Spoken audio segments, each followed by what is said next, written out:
Disse que a situação do deputado federal Eduardo Bolsonaro nos Estados Unidos causou um prejuízo gigantesco para o projeto político da direita.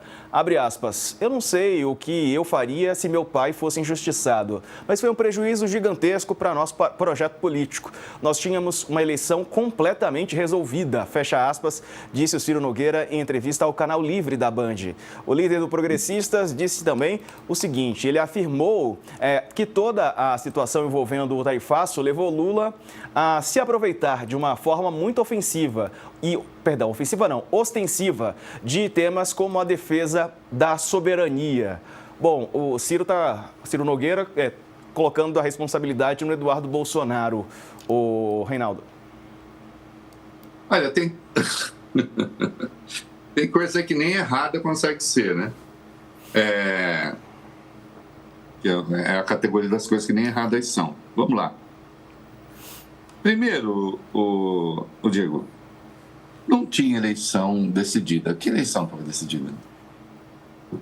A eleição contra a Dilma, a reeleição da Dilma, também ali eles estavam eleição. Vamos pensar em eleições já decididas para a direita, Diego? Vamos lá? Vamos reconstituir a história? Vamos. Eleições já decididas. Mensalão, 2005. Lula vai concorrer à reeleição em 2006. A eleição está decidida para a direita, né? O Lula foi reeleito no primeiro turno. Não, no primeiro turno não foi, mas foi reeleito. Não foi o primeiro turno. E o Lula foi reeleito. Isso, a eleição está decidida. Bom, 2010 não, aí estava na cara que ia ganhar quem o Lula indicasse. 2014, economia, crise, rua, teve 2013, depois teve o desastre da Copa e não sei o quê. Eleição já decidida também. Também estava decidida, hein? Dilma foi reeleita.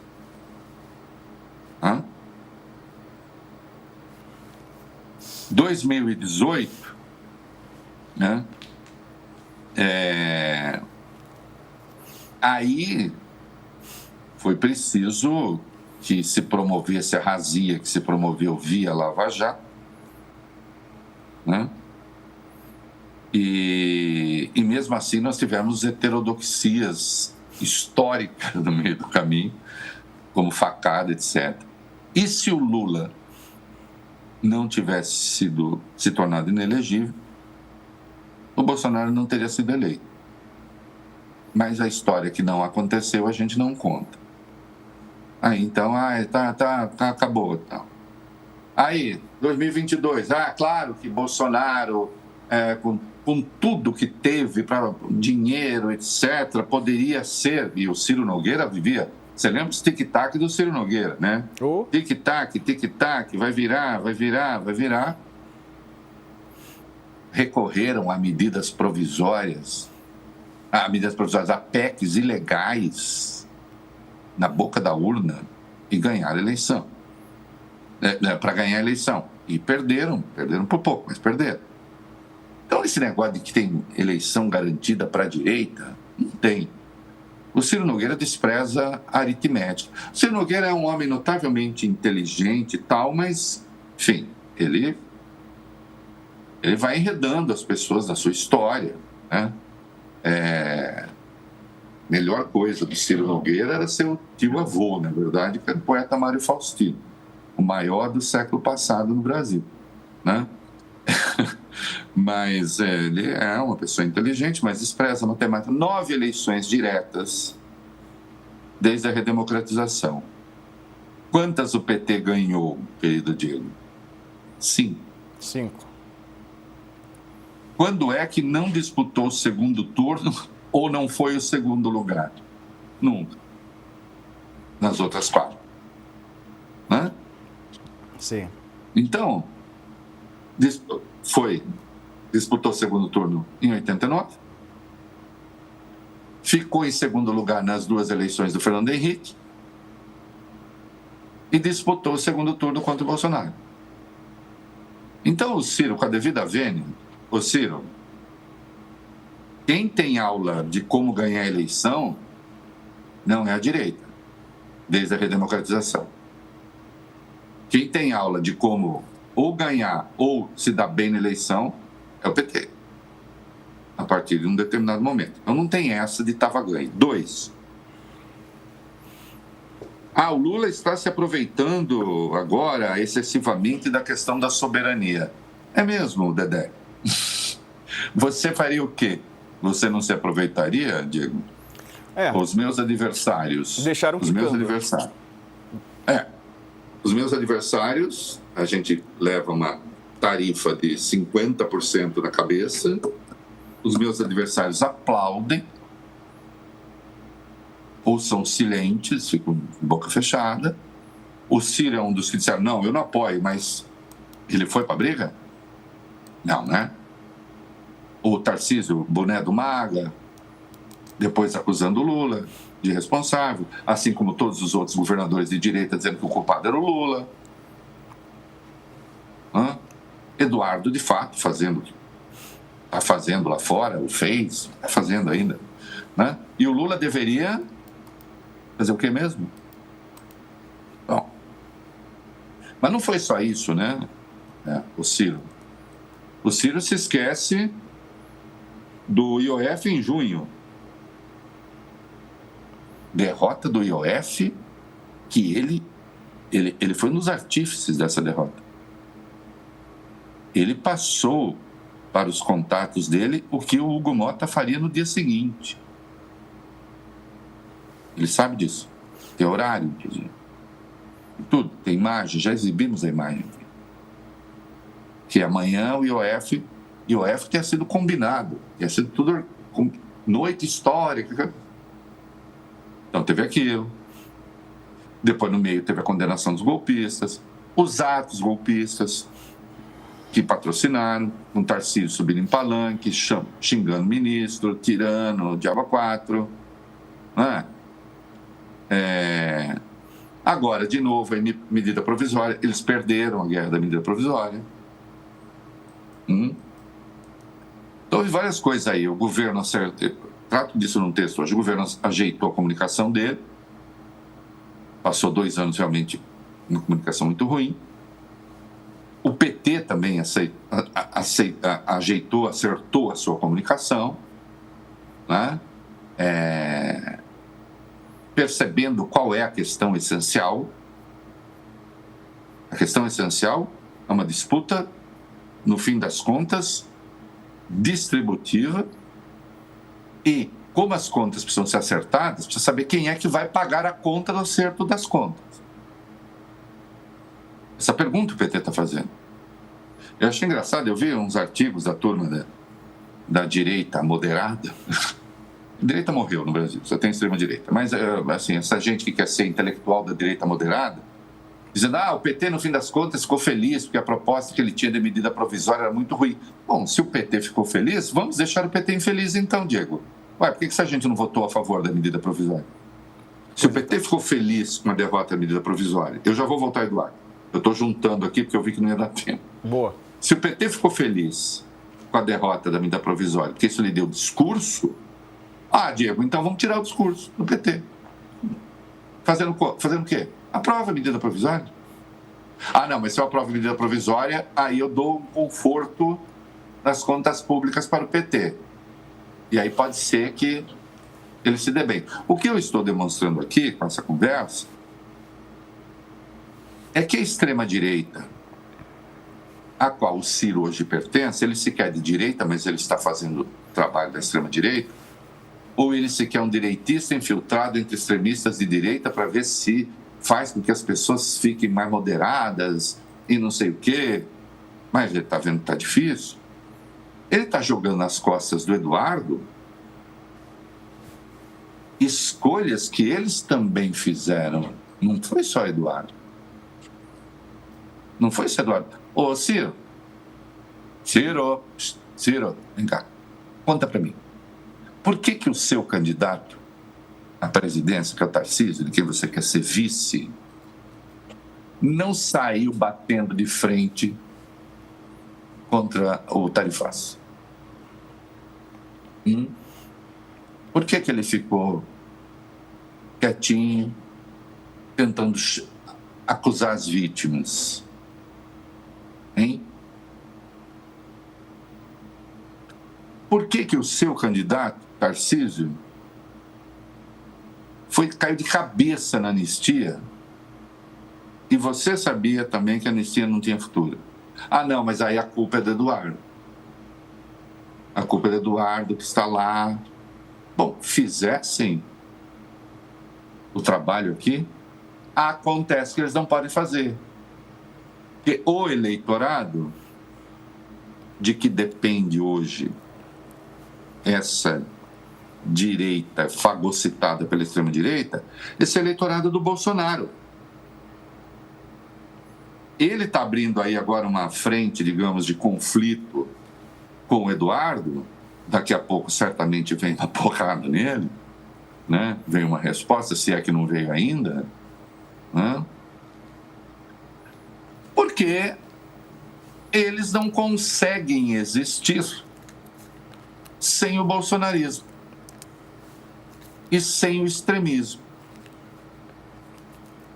Porque esses têm os votos. E aí tem uma coisa que é curiosa, né? E já tratamos disso aqui outras vezes. Ô, Diego. Eu.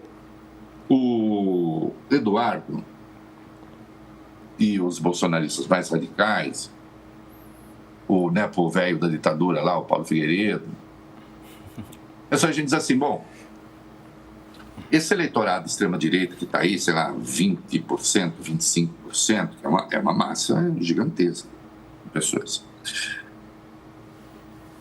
Essa gente é um patrimônio na cabeça deles da família Bolsonaro. Em certa medida mesmo. Eles conseguiram convencer milhões de pessoas das suas barbaridades. Bolsonaro aplicou necropolítica, a política da morte aqui durante a pandemia, mesmo assim não ficou. Evidentemente, Eduardo disse, se o Tarcísio toma conta disso, a família fica secundarizada, perde, já usei essa expressão aqui, perde um lugar de poder na oposição.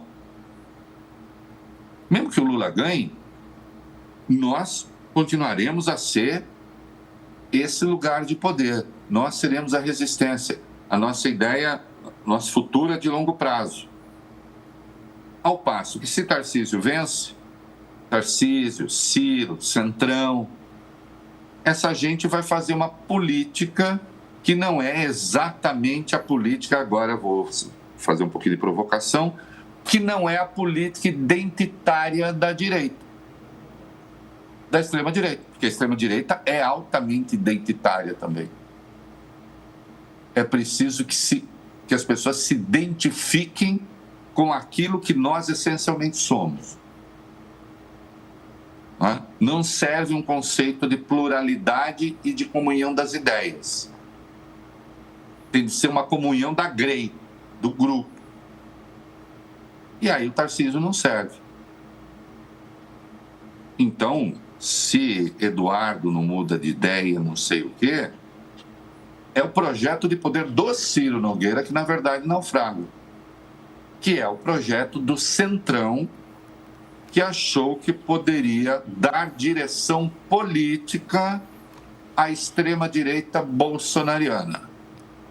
E essa extrema-direita bolsonariana está dizendo, não quero a sua direção política, porque ela serve muito a você, mas não serve a nós. Você não é um de nós. É isso. É isso. Depois do intervalo a gente volta com mais informações e análises para você com o Reinaldo Azevedo. Daqui a pouquinho, fica aí. Fomos no intervalo na TV, continuamos ao vivo aqui na internet, Reinaldo. E é claro que agora a gente já vê as cenas dos próximos capítulos, né? Porque o Ciro colocou Tarcísio e Ratinho Júnior como possíveis candidatos. A gente já sabe que na semana passada o próprio Caiado ficou bravo, o Eduardo não deve gostar também. Ou seja, o clima está tenso entre essa galera. O clima está tenso entre essa galera, sabe por quê? Porque eles não têm proposta nenhuma que não seja derrotar o Lula. Qual é a proposta da direita? Qual é a proposta da direita? Vamos pegar a medida provisória? Tá, não queremos essa medida provisória. Queremos o quê? O Sóstenes Cavalcanti foi explícito. Uma das coisas que eu gosto do Sóstenes é que ele é muito mais transparente do que ele imagina, né? Ele parece uma água viva, assim, aquela coisa. Não põe a mão que queima, mas ela é transparentona, né? Ele deixou claro, a questão é a economia. E nós temos que criar dificuldades econômicas. Na prática, foi o que ele disse. Se a gente não criar dificuldades econômicas para o governo, ele se reelege. Tarcísio teria dito por aí que, com as coisas como estão, o Lula já estava eleito. O Ciro Nogueira, no dia 31 de março, numa palestra no mercado financeiro, disse que o governo Lula já acabou. Ele vai se arrastar agora até 2026. E o Congresso será o dique de contenção. Eles não contavam, que é uma coisa que a gente pode falar depois do comercial, eles não contavam com a possibilidade de, o governo ajeitar a comunicação de que já falamos, e de o PT passar a fazer a luta política, meu filho, que tem que ser feita, deixando claro quem quer o quê. Hã? E aí já vão fazendo vítimas. O Caiado é um que já dançou. Ou não dançou o Caiado? O Caiado já sabe que não será candidato. A menos que toda essa coisa do entendimento da federação, PP e União Brasil, não tem como se desfazer facilmente, o Caiado não será candidato.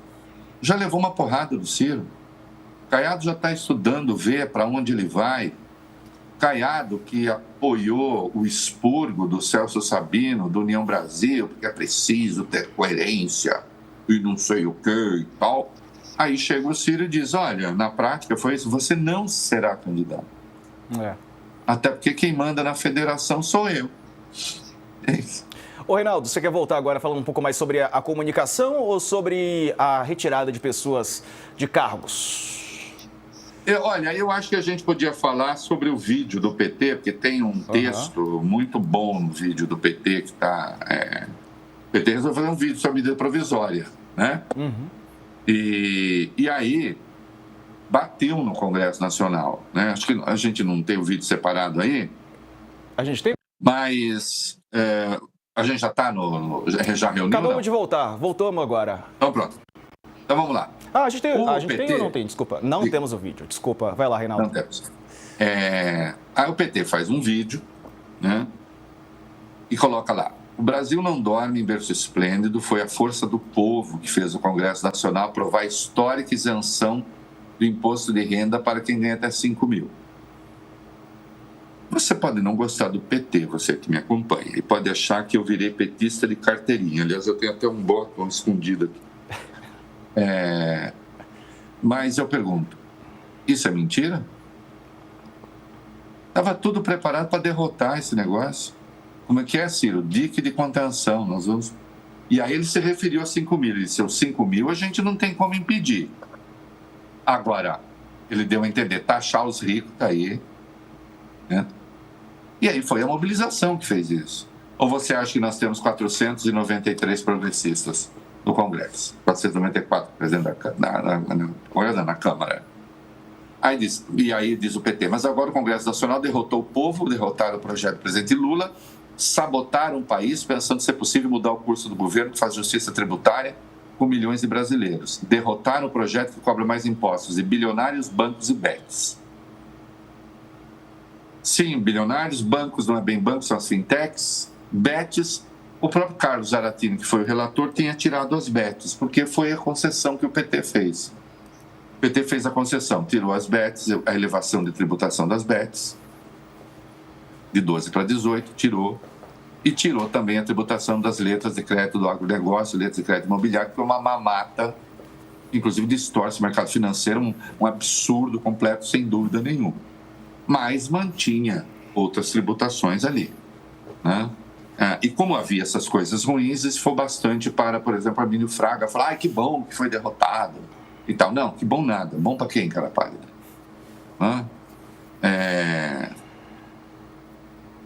O PT está dizendo, está chamando de sabotador. Foi sabotagem no seguinte sentido: não tem proposta nenhuma que não seja criar dificuldades para o governo. tanto quanto o Congresso do Bolsonaro votou coisas ilegais e votou para tentar garantir a sua reeleição, esse Congresso que está aí, continua com um domínio do centrão, da extrema-direita como antes, votou exclusivamente para tentar quebrar as pernas do governo. Então é justo que um partido político, chame de sabotagem. Agora, está pregando o fim do Congresso, está pregando que se bata no Congresso, calma lá, porque tem gente falando, olha aí como o PT não respeita a democracia. Não, esse é o partido, a esse partido pertence o presidente da República, cuja posse tentaram impedir, e depois o presidente que tentaram derrubar. E as mesmas forças que garantiram aquelas manifestações estão hoje no Congresso tentando impedir que se vote o fechamento das contas para fazer com que as contas caibam no arcabouço. Então, é a campanha que eu também faria, até porque eu não sou do PT, todo mundo sabe, né? Mas eu chamei esses caras por aquilo que são, sabotadores.